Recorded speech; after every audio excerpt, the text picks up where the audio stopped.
제보에 따르면 윤석열 씨는 1월 12일 경호처 간부 5, 6명과 오찬을 하면서 다시 한번 무기 사용을 이야기했다고 합니다.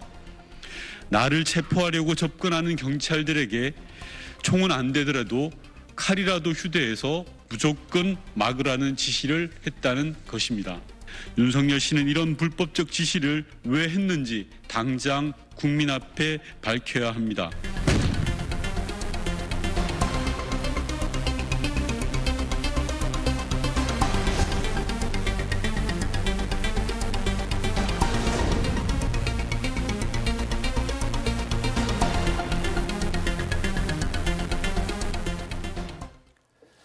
네, 윤석열 대통령 2차 체포영장 집행이 임박한 가운데 민주당에서는 윤석열 대통령이 경호처 직원들에게 체포영장이 재집행되면 무기 사용해라 이렇게 지시했다는 주장이 나왔습니다. 윤 대통령 측은 즉각 가짜뉴스라고 반박했는데요. 진실은 그럼 과연 무엇일까요? 정치 여담 김근식 전 국민의힘 비전전략실장, 박수현 더불어민주당 국회의원, 또 SBS 박진원 논설위원과 이야기 나눠보겠습니다. 세 분 어서 오십시오. 안녕하세요. 네, 먼저 김근식 실장님, 네. 윤건영 의원이 주장한 건데, 자, 윤 대통령이 그제 이어 어제도 이 경호처 간부들과 오찬을 주재를 하면서 이 자신의 체포를 막기 위해 뭐 총까지는 그렇더라도 칼이라도 보여주면서 좀 위협적으로 나와라 뭐 이렇게 지시를 했다는 건데 대통령실은 그게 아니라고 부인을 했단 말입니다. 믿고 싶지도 않고요. 네. 그럴 일은 없을 거라고 생각합니다. 대한민국에 아직 그래도 신분은 대통령으로 계시는 분이고 그리고 경호처 직원과 뭐 식사를 할 수 있겠습니다만 그 자리에서 자신의 체포영장 집행을 막기 위해서 경호처 직원들도 공무원이고 국가 공무원인데 그분들한테 뭐 총이나 칼 이야기를 했다는 것 자체는 저는 모르겠습니다. 윤건영 의원이 누구한테 제보를 받았는지 모르겠습니다만 저는 지금에 와서 경호처 내부가 이러저러한 상황으로 좀 흘렁거리는 건 있을 수 있다고 봐요. 그리고 생각이 좀 다를 수가 있기 때문에 좀 흔들리는 상황이 있을 수 있지만 대통령이 그들을 불러서 총이나 칼들을 이야기했다는 것은 정말 있을 수 없는 일이고 저는 그럴 리 없다고 보고요. 저도 지금 모든 언론사가 다 경호처에 지금 연결을 해서 아는 사람 지인을 통해서 전화를 해서 지금 확인을 하지 않겠습니까? 네. 그러면서 본다면 저희 이야기는 좀 윤건영 의원이 제보 과정을 좀 빗대서 너무 앞서 나가는 이야기 하는 것 같고 그럼에도 불구하고 대통령이 지금 상황에서 경호처 직원들 특히 간부들을 불러서 식사하면서 직무 수행에 집중해라. 이 말도 사실 제가 볼 때 부적절하다고 볼 수 있습니다. 오히려 좀 미안한 감을 가지고 오히려 지금 이런 혼란을 끼치게 되고 이런 상황에 중심에 놓여 있어서 정말 할 말이 없다. 이런 식의 좀 이야기를 하면 모를까. 매뉴얼대로 직무를 집행해라. 이것도 사실은 그렇게 오해될 만한 소지가 있거든요. 그런 면에서 보면 내부 어떻게 돌아가는지 모르겠습니다만 참 이 체포영장 집행을 둘러싸고 너무 국론이 분열되고 가짜뉴스가 판치고 그리고 확인되지 않은 미확인된 정보들이 쏟아져 나와서 빨리 어떻게든 마무리가 되는 게 필요하다고 생각합니다. 네, 저 박수현 의원께서 윤건영 의원이랑 청와대에서 같이 근무하신 적 있지 않으세요? 그렇습니다. 예. 기본적으로 민주당에는 지금 수많은 제보들이 쏟아져 들어오고 있는데요. 우선 말씀드릴 때 것이 이렇게 충격을 받은 국민들 앞에 민주당이라도 중심을 잡아야 된다는 책임감을 가지고 있습니다. 제보가 있다고 해서 그냥 막 가는 것이 아니라 이것을 두 곳, 세 곳 크로스 체크를 해보고 굉장히 그 점검을 하고 그리고 나서 책임 있게 이야기를 하려고 노력하고 있다는 말씀을 우선 드리고 싶고요. 그다음에 지금 이제 우리 김근식 실장님께서 하신 말씀에 저도 그러고 싶어요. 믿고 싶지 않다. 그래도 대한민국의 대통령이었는데 이런 말까지 할 수 있겠냐. 그러나 거꾸로 우리가 보면 12월 3일의 계엄은 이게 믿고 싶은 이야기였습니까?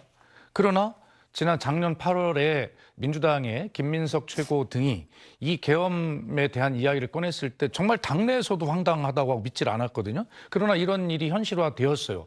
그렇기 때문에 지금 이 상황은 정말 믿고 싶지 않고 믿어지지 않는 제보나 이런 것들을 민주당으로서는 그냥 흘려보낼 수가 없는 입장에 있습니다. 네. 그렇기 때문에 신중하게 확인을 하고 그런 것들을 하지 않도록 저렇게 이제 공개를 이제 하고 있는 것인데 저는 이걸 믿어야 한다고 생각합니다. 그래서 지금 윤석열 대통령의 입장에서 보면 이제 체포영장이 시시각각 그 목밑에까지 다가왔는데 이때 지금 상태가 온전한 그런 상태가 아닐 거라고 누구나 추정할 수 있는 상태 아니겠어요? 네. 그리고 왜 이런 와중에 11일 날, 12일 날 경호처 직원들을 왜 불러서 오찬을 같이 합니까? 11일 날은 4급 과장 이상 간부들을 다 불렀다는 것이고요. 그리고 거기서 총기 사용이 언급됐다라고 이제 제보가 있었던 것이고 12일 날 어제는 그중에 또 핵심 6명인가요? 또 불러서 밥을 먹으면서 총기 사용이 안 되면 칼이라도 뭐 이런 이야기를 충격적인 이야기를 했다는 것인데 우선 이 와중에 경호처 직원들을 불러서 식사 오찬을 베푼 그 자체가 말이 안 되는 일이고 그렇기 때문에 거기에서 어떤 이야기라도 나왔을 가능성에 주목해야 하고 믿고 싶지는 않지만 믿을 수밖에 없는 의심할 수밖에 없는 그러한 지금 전국에 있다 이렇게 평가합니다. 네, 저 박진원 논설위원 일단 이런 내용이 처음에는 한겨레 신문에 단독 보도로 알려졌던 내용이죠. 네, 윤건영 의원은 이제 제보받은 내용이라면서 공개를 한 건데 네. 역시 뭐 대통령이 무기 사용에 대해서 직접 언급을 했는지는 확인하기는 아직 어려운 상황이라고 그렇죠. 봐야 될 것 같습니다. 하지만 이제 여기서 좀 주목이 되는 부분은 뭐냐면은 경호처 직원들이 아주 집단적으로 좀 반발하는 그런 조짐을 보이고 있다는 건데요. 대통령의 생각이 있겠지만은 이것을 강경파 경호처 간부들이 뒷받침하고 있을 것으로 보이는데 경호처 직원들 같은 경우에는 이 수사기관의 영장 집행이 경호 대상자의 생명 신체에 대한 위해라고 보기 어렵다라는 그 게시글까지 올리면서 집단적으로 반발을 하고 있다는 부분이 좀 주목되는 부분이고 이것은 이제 일선 경호처 직원들의 반발이 상당한 수준이고 일부는 또 지시에 불복할 수도 있다는 여지를 남기는 부분이기 때문에 앞으로 이제 체포영장을 집행하고 나설 때 상당히 1차 집행 때와는 양상이 달라질 수 있다는 추측을 낳게 하는 부분입니다. 네, 자, 김규 실장님, 조금 전에 화면에도 잠깐 봤습니다만 경호처 직원들이 보통 옷이 아니고 네. 이른바 작전복이라고 합니까? 그런 작전복을 입고 등에다 이렇게 이른바 가방을 메고 있는 모습인데 저 가방에 소총이 들어있는 것 아니냐 이런 분석을 하는 언론들이 꽤 있어요. 글쎄요, 이제 저 부분도 이제 새롭게 밝혀진 사진인데 이른바 이제 평상시에 일상적인 옷차림은 아닌 것 같고 예. 경호처 직원으로서의 아마 어떤 대응을 할 때 아마 매뉴얼이 있겠죠. 헬멧도 쓰고. 네, 어떤 대응을 할 때 아마 정해진 규정에 따라서 입는 복장 같습니다. 그러니까 상당히 그 전투 태세를 갖출 수 있는 그런저런 그 옷차림으로 보이고요. 그 배낭이 있고 헬멧이 있고 장갑을 끼고 얼굴도 거의 다 가리는 네. 이런 형태여서 사실상의 준 전투 태세에 맞춤형으로 되어 있는 옷차림이 아닌가 싶은데 저렇게 입고 있는 것을 본다면 경호처 내부에서도 지금의 체포영장 집행과 관련해서는 저렇게 매뉴얼을 짜가지고 상당히 격렬하게 정할 가능성이 있을 것 같습니다. 그래서 아까 앞에서 나왔던 무력 사용 지시 발언이나 칼 언급을 했다는 발언은 믿을 수 없는 이야기 같지만 그런 윤건영 의원의 제보 공개에 대해서 대통령 측 변호인이 내놓은 입장문을 보면 그런 말은 한 적이 없고 다만 업무 매뉴얼에 의한 적법한 직무 수행을 강조했다라는 이야기를 하고 있어요. 네. 이것도 제가 볼 때는 굉장히 좀 불안해 보이는 대목입니다. 지금 이 엄중한 시국에 그 대통령이라는 분이 사실은 헌법을 수호하고 이 법치주의를 책임져야 될 총책임자에 위치해 있는 게 대통령 아닙니까? 근데 영장이 발부된 것들을 집행하기 위해서 집행 절차에 대해서 경호처 직원을 동원해서 맡고 있는 이런 지금 처참한 상황인데 이때 경호처 간부들을 불러서 적법한 직무지행을 꼭 업무 매뉴얼대로 해라 라고 했다는 걸 인정을 하고 있다는 거거든요. 그래서 저는 옷차림도 있는 거 아니겠어요? 지금 체포영장 집행에 대해서 대통령을 보호한다는 경호처 직원이 저런 옷차림 입고 있는 게 지금 이 나라가 정상은 아니지 않습니까? 그러면서 본다면 참 대통령의 지금 현실 인식이 어느 정도인지 참 저도 참 의아하고 궁금할 뿐입니다. 네, 자 청와대 근무하신 박수현 의원께서는 네. 청와대 계실 때 경호처 직원들이 얼마나 큰 사명감을 갖고 있는지 잘 보셨을 거예요. 그럼요. 그리고 지금 상황이 또 얼마나 혼란할지도 예상할 수 있을 것 같습니다. 맞습니다. 이 경호처장이나 경호처장 직무대행의 명령을 들으면 현행법을 위반하는 것이 되고 그걸 듣지 않으면 자기가 모시던 주군을 경호하지 못하는 게 되고 어떤 선택을 할 거라고 생각하십니까? 이 경호처 직원들의 자부심, 자존감 이런 건 굉장히 높은 수준입니다. 대통령이 경호관이라고 하는 것이 얼마나 명예스러운 일이겠어요. 더구나 최후의 순간에 자신의 몸을 던져서 대통령을 향해서 날아오는 위해 요소, 뭐 총알이라든지 이런 걸 자신의 몸으로 막는 그런 분들 아니겠어요? 그런 자존감과 자부심이 엄청난 것인데 그것은 대통령이 정상적인 대통령직을 수행하고 그런 상황에 있을 때 대한민국을 지키는 마음으로 하는 것이지 탄핵 소추가 돼 있는 저런 상황에서 더구나 내란죄의 수개 혐의를 받고 있는 형사 재판을 받아야 될 저런 어떤 지금 대통령직을 유지하고 있다고 하지만 직무가 정지된 대통령을 위해서 내가 내 몸을 던져서 저렇게 해야 된다라고 하는 것에 대해서 자존감이 굉장히 무너져 있을 거라고 생각을 해요.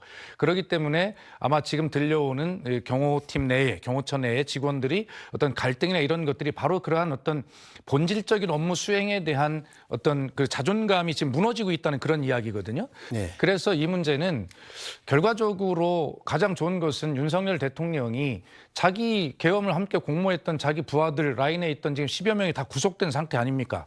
그리고 저 경호처 직원들이 무슨 죄가 있어서 저런 일을 해야 하며 저 앞에 광장에서는 도대체 왜 국민들이 나누어서 저렇게 싸워야 합니까?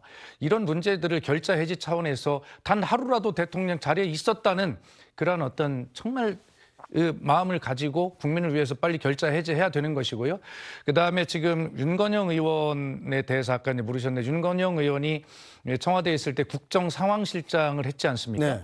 국정상황실장은 굉장히 복잡한 업무인데요. 대한민국에 밤새 일어나는 모든 사건, 사고와 상황들을 다 정리해서 대통령이 어떤 것을 물어도 정말 다 답변할 수 있는 정도의 수준이 돼야 되고 그런 대통령에게 보고를 하는 그런 정보나 이런 것들이 상황들이 예를 들어서 잘못된 거나 불완전한 보고가 되면 큰일 나는 것 아니겠습니까? 그러니까 윤건영 의원은 본인이 가지고 있는 성품이 원래 차분한 데다가 그런 업무를 오랫동안 해온 성격이기 때문에 이런 제보들을 그래 쉽게 다룰 수 있는 사람이 아닙니다. 그렇기 때문에 제가 이런 상황 때문에 그거 제보를 믿어야 한다는 얘기도 하지만 윤건영 의원의 성격상 그리고 그가 다루었던 국정상황실장의 업무상 이런 문제를 저는 무게감 있게 보고 있다 이런 말씀을 드립니다. 네, 자 박진호 논설위원. 그런데 윤석열 대통령이 오늘 또 이번 사태 이후 두 번째로 SNS에 글을 올렸더군요. 네. LA 화재를 걱정하는 내용이던데요.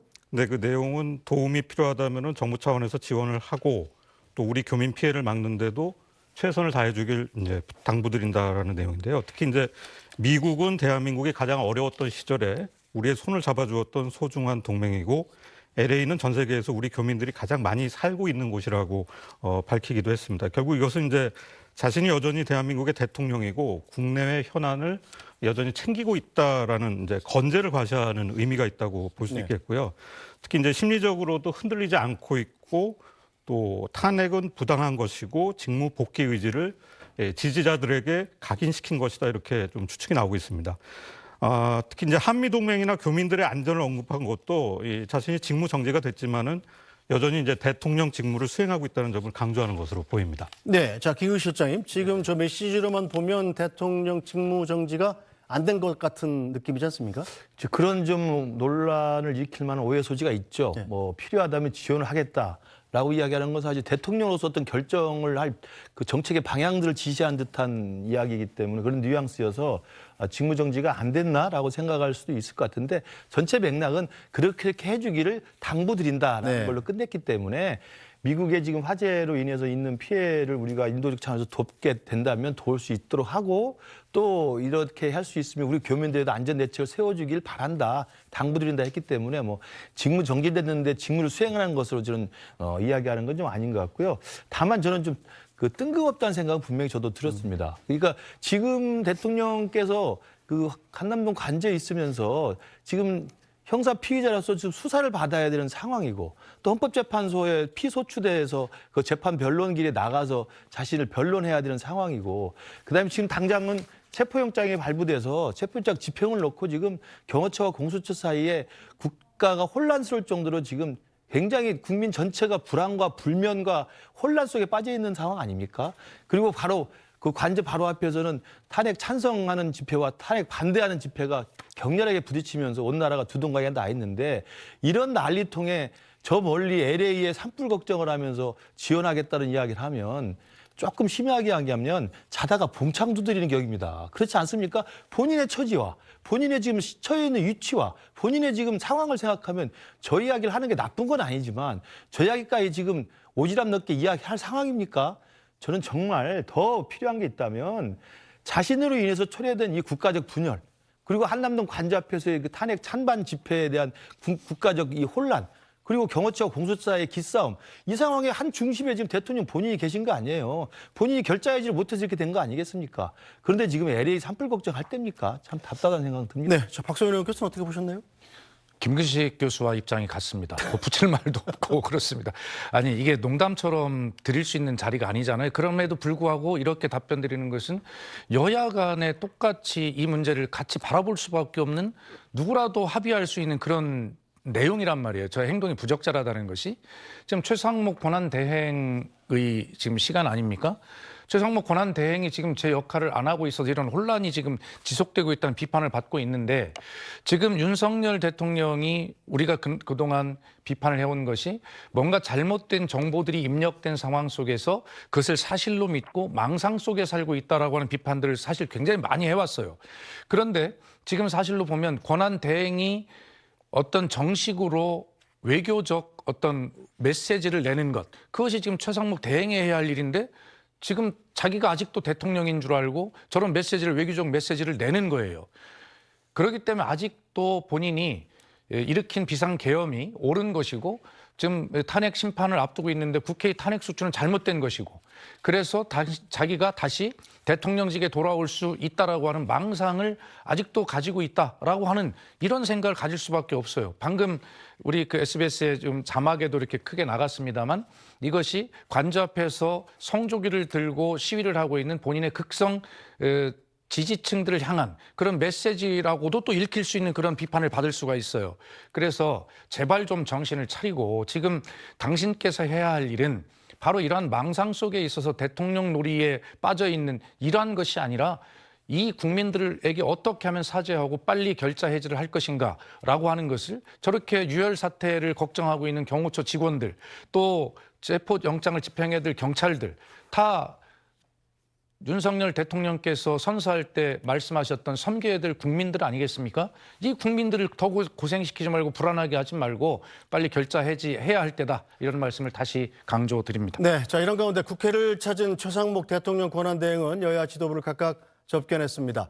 체포영장 집행 때 물리적 충돌이 없어야 한다고 여야의 같은 입장을 전달했지만 돌아온 대답은 극과 극이었습니다.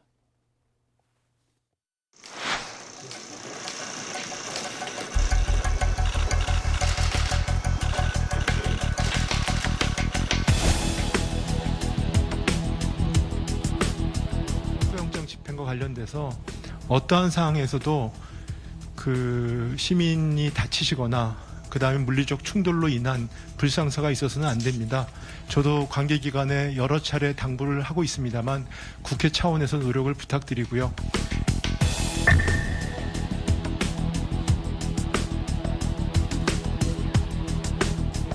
최 권한대행께서도 모든 관계기관에 무리한 행동을 자제할 것을 요청하는 게 반드시 필요하다고 생각을 합니다.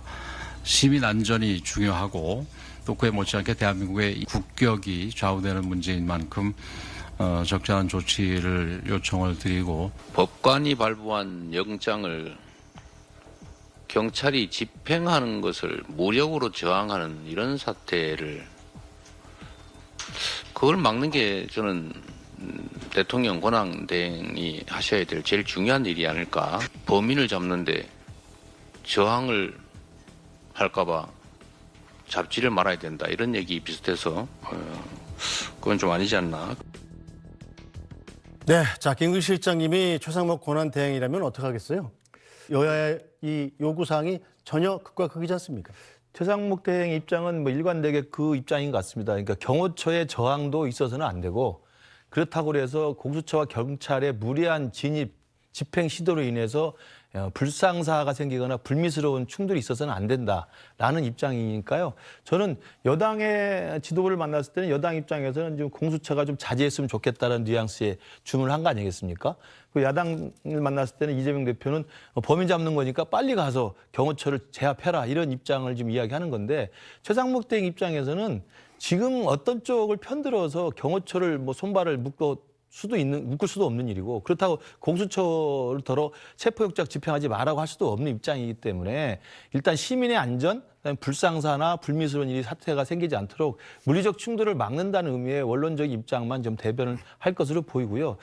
그러나 이제 조금 저는 뉘앙스의 차이를 보면 지금 입장에서는 물리적 충돌이나 유혈 사태가 있어서는 안 되고 안전이 중요하다 이런 이야기를 하는 것은 공수처가 지집하는 것도 조심해야 된다는 이야기를 하고 있지만 또 한편으로서는 경호처의 물리적 저항도 있어서는 안 된다라고 해석이 될 수도 있는 여지입니다. 그래서 저는 모르겠습니다. 지금 공수처가 경찰들과 함께 협력해서 언제 어떻게 집행을 시도할지 모르겠지만 저도 개인적으로는 지금 상황에서는 일단 둘 다 한 발자씩 물러나서 공수처는 모든 권한, 수사 권한을 국수본이나 특수단에 보내주고 대통령 측도 경찰 측에 옮겨진 다음에 소환 일정에는 정말 자발적으로 떳떳하게 임해서 지금의 이 체포영장 집행을 둘러싼 이런 극한적인 투쟁은 저는 한 발자씩 뒤로 물러나서 좀 막아서는 것이 좀 좋다고 생각을 저도 개인적으로 하고 있습니다. 네, 저 박수현 의원 일단 그래도 민주당은 최상목 대행이 대통령의 체포영장 집행을 도와야 된다 이런 입장인 거죠. 아니 그것이 의무라고 생각하는 것이죠. 박종준 전 경호처장이 출석을 하면서 뭐라고 이야기를 했습니까? 최상목 권한대행에게 기관 간 유혈 사태를 막을 수 있는 중재를 여러 차례 요청을 드렸다. 이렇게 이야기를 했는데 원하는 답을 얻지 못했다 이렇게 이야기하는 것 아닙니까? 당연히 권한대행이 그 역할을 해야 됨에도 불구하고 그 역할을 하지 않고 이름만 가지고 있는 것이죠. 이런 거 잘못된 것이고요. 그러면서 최상목 권한대행이 얘기한 건 뭐냐면 현행 법률적 체계 내에서 이 문제를 뚫을 수 없다. 그러므로 여야 간에 합의된 특검법을 요구를 했어요. 이건 말도 안 되는 직무유기이자 직권의 범위를 넘어서는 이야기입니다. 지금 이 특검에 대해서 여당이 반대할 것이 뻔하고 이런 와중에서 여야 합의를 해와라 라고 하는 것은 말도 안 되는 아무것도 안 하는 부작위를 좀 하고 있는 것이죠. 이런 측면에서 민주당에서는 지금 이 혼란의 또 이 두려움과 우려의 가장 큰 원인은 바로 대통령 직무대행으로서 자기 역할을 하지 않고 있는 최상목 대행이 가장 큰 원인이다라는 비판 입장을 계속 견제하고 있고 방금 이재명 대표도 그런 이야기를 하고 있지 않습니까? 결과적으로 이런 겁니다. 공수처와 검찰의 소환 요구에 그냥 불응한 검찰총장 출신 대통령 그리고 법원이 영장을 정상적으로 발부했는데 그것이 불법 영장이라고 거부하다가 이의 제기를 했는데 법원이 다시 영장을 발부하고 이의 제기를 기각했어요. 그런데 이런 법적 절차를 어기는 이런 어떤 피의자, 탄핵 소추된 대통령을 위해서 현행 법률적 체계를 운운하는 대통령 권한 대행은 전혀 자격이 없다라고 하는 말씀을 민주당에는 드릴 수밖에 없고 김 교수 말씀대로 한 발짝씩 물러나야 된다라고 하는데 아니 엄격한 이 법률을 위반한 우리 역사상 처음 보는 이러한 범죄를 저질러 놓고 충돌이 우려되니까 한 발짝씩 물러나서 이걸 하지 마라라고 하는 것은 저는 정말 지금 상황을 잘못 인식하고 있다는 생각이 들고요. 하여튼 거듭 말씀드리지만 이 많은 문제들을 다 해결할 수 있는 것은 유일하게 윤석열 대통령 본인이 결자 해제하는 방법이다라고 하는 것을 이 방송에서 지금 세 번째 강조합니다. 네. 자, 박진호 전소위원 보시기는 어떻습니까? 일단 경호처에 대한 지휘권은 윤석열 대통령의 현재 직무가 정지되어 있는 상황이기 때문에 최상목 권한대행이 갖고 있는 건 맞죠? 네, 그렇습니다. 특히 이제 최상목 권한대행이 며칠 전에 이제 박종준 경호처장의 사표를 또 수리를 했었기 때문에 어떤 지휘 권한을 갖고 있다는 것이 그걸로도 알 수 있는 부분이고요. 사실 이제 지금 그 상황에서 가장 이제 국민 눈높이에 가장 가깝게 나온 지적은 어제 그 우원식 국회의장의 페이스북 내용일 텐데 역시 이제 그 법치주의의 예외를 주장할 것이 아니라 법 집행에 순순히 응하는 것이 그래도 대통령다운 모습이지 않겠나 뭐 이런 지적을 윤석열 대통령에게 한 것이고요. 우 의장은 특히 이제 최상목 권한대행에 대해서는 경호처의 지휘권을 행사해서 체포영장 집행 협조를 지시하라고 했고요. 그래서 대한민국의 헌법과 법률에 따라 움직이는 민주주의 국가임을 입증하는 것이 경제의 불확실성을 가장 확실하게 제거하는 방법이라고 강조했는데 이것은 이제 최상목 권한대행이 이 직무수행 과정에서 가장 강조하는 이제 경제 안정성 이것을 위해서도 이런 조치가 필요하다는 것을 지적한 것으로 보입니다. 저는 한 말씀만 드리면 박수현 의원이 저렇게 말씀하시는 건 뭐 그럴 수 있다고 봐요. 근데 범인을 잡는 데 저항할까 봐 잡지를 말아야 한다. 이건 이재명 대표가 하니까 이상한 거예요. 그러니까 저는 왜 최근에 이 민심이 싸늘하게 이재명 대표를 향해서 반감과 네. 거부감을 보여주고 우리 국민의힘, 제가 볼 때는 우리 국민의힘이 옳은 방향으로 가는 것 같지는 않은데 네. 우리 국민의힘이 지지율이 계속 오르는 이유가 뭘까요? 바로 저것 때문에 그렇습니다. 아니 박수현 의원이 나서서 정말 법 집행을 엄정하게 해주세요. 결자 해제하세요. 그러면 고개를 끄덕일 수 있지만 이재명 대표가 나와서 최상목 권한대에게 범인을 잡는데 범인 정할까 봐 하지 않으면 안 되는가. 그거 말이 안 됩니다. 범인 잡으세요. 법대로 하세요. 그 이야기를 이재명 대표는 할 자격이 없죠. 국민들은 그걸 알기 때문에 윤석열 대통령도 아니지만 이재명 대표도 아니다. 이 민심이 들끓고 있는 거예요. 그러니까 이 싸움이 계속될수록 이재명 대표가 있는 한 윤석열 대표가 계속 살아날 수 있는 기회를 주고 있고 윤석열 대표가 저렇게 버티고 있는 한 이재명 대표가 계속 버틸 수 있는 기회를 주는 거예요. 이걸 끝내자는 게 한국 정치를 위해서는 좀 필요하다고 생각합니다. 네, 저 김규 실장 얘기 듣다가 우연히 생각난 건데 예를 들어서 이재명 대표가 네. 대통령 체포를 좀 보류합시다. 위험하니까. 그리고 뭐 탄핵 심판 뒤에 하든가. 그렇게 좀 여유 있는 자세를 보이면 이재명 대표가 중도층을 공략하는 데도 훨씬 좋지 않겠어요? 그런데 이건 그 문제와 차원이 다른 문제고요. 예, 박근혜 대통령의 탄핵이라고 하는 그 아픔을 겪은 대한민국 국민입니다. 트라우마가 있으시죠. 그런데 그런 국민들에게 또 트라우마를 아픔을 드리기 위해서 민주당이 그렇게 막 몰아붙이고 이재명 대표의 조기 대선을 통한 당선을 위해서 그렇게 한다고 생각하시는 자체가 국민의힘이 말하는 그야말로 프레임, 물타기 프레임인데요. 아니, 국민이 실시간 생중계 보듯이 지켜보신 그 12월 3일에 엄청난 그 비상계엄과 내란 행위를 이거는 두고 보고 할 것도 없어요. 국민이 증인입니다. 그런데 제1야당인 민주당이 예를 들어서 이 문제를 가지고 그런 어떤 이거를 좀 정치적 계산을 해서 이리저리 해봅시다 라고 이야기할 수 있나요? 집안에 불이 났어요. 불이 났으면 빨리 무슨 뭐 바가지로 물을 퍼붓든 뭐 양동이를 퍼붓든 뭐를 하든 수단 방법을 가리면 불을 끄는 것이 먼저 아닙니까? 그리고 나서 그 집을 어떻게 만들 것인가 하는 것은 그 뒤의 문제인데 지금 불이 나서 활활 타고 있는데 그 불을 끄자고 이야기할 수밖에 없는데 그 불을 좀 뒤늦게 끄고 다른 얘기부터 좀 하자라고 하는 얘기가 똑같아요. 이것은 2016년 박근혜 대통령 탄핵과는 차원이 다른 문제입니다. 그때는 수사를 통해서 하나하나 국민이 알아되셔야 될 그런 탄핵 사유를 밝혀가는 과정이었지만 이것은 국민이 실시간으로 목격한 일인데 이것을 가지고 여기에 정치 문제를 또 심지어는 다음 대선 문제를 이렇게 한다라고 하는 것은 그것은 말이 안 되고 그다음에 이재명 대표 이야기를 자꾸 하시는데 이재명 대표는 억울하지만 또 검찰이 무리한 기소라고 주장은 하지만 기소돼서 다 재판에 넘겨 재판을 받고 있습니다. 왜 이재명을 여기에 비교가 돼야 됩니까? 이런 문제에 대해서 국민께서는 윤석열은 윤석열이고 이재명은 이재명이고 다음 정부를 누가 세워서 대한민국을 이끌어갈지는 국민의 또 다른 몫입니다. 선택의 몫이기 때문에 이 문제를 자꾸 섞어서 이야기하는 것은 결과적으로 이 문제를 회피하기 위한 그런 어떤 내란을 옹호하고 계엄을 옹호하는 그런 비판을 직면할 수밖에 없다라는 생각이 들어요, 저는. 알겠습니다.